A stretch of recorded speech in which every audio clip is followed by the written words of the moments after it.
Good morning friends. তো এখন দেখো 9টা মতন বাজে, গুড মর্নিং বলেই চলে। তো এখন দুধটা নিলাম, দুধ তো আগেই দিয়ে যাই, দরজাতে ছিল, নিয়ে নিলাম। তো চলো শুরু করি এবার দিনের কাজ।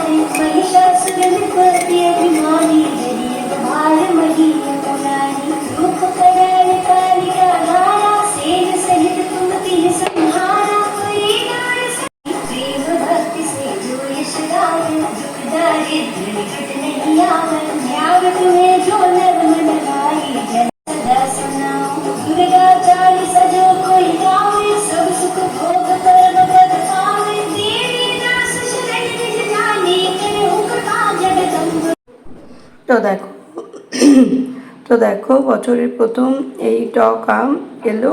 এটা দিয়ে আজকে কি হচ্ছে বলো তো? হ্যাঁ, এটাকে কাটলাম, দেখো ওই যে কাঁচা লঙ্কা আছে, এটা দিয়ে এখন মুসুর ডাল পাতলা করে হবে। আর তার সাথে রাইস থাকবে, আর একটা কিছু সবজি থাকবে, কারণ আজ টিউসডে। তো টিউসডেতে নিরামিষই খাই আমরা।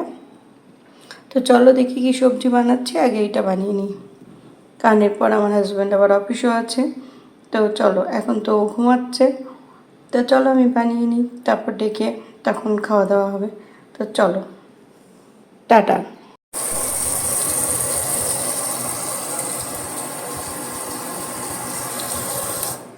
তো দেখো এখানে আমি একটা সবজি ভাবলাম বানিয়ে ফেলি। তো এখানে দেখো কালকে আমি সবজি এনেছি, তোমাদের সাথে শেয়ারই করা হয়নি।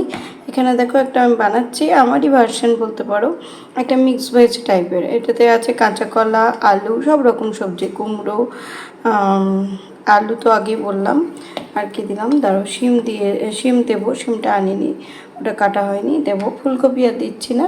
আর এই অর্ধেক বাঁধাকপিটা কেটে দেবো। আর একটু, আমরা তো এখানে পেঁয়াজ রসুনটা খাই নিরামিষে, তো একটু রসুন ফোড়ন দিলে খেতে ভালো লাগবে, তাই একটু রসুন ফোড়নও অ্যাড করে দেবো। তো চলো চটপট বানিয়ে নিই। ডালটা এখানে হয়ে গেছে। দেখো একটু শিম আর ভিন্ডি একসাথে দিয়ে দিলাম। তো একটু সবজিও খেলে ভালো হবে, আর বাচ্চারা এরকমভাবে বানিয়ে দিলে ভালো করে বুঝতেও পারবে না। ঠিক আছে।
তো দেখো রেডি হয়ে গেল মিক্স ভেজ একটা সবজি।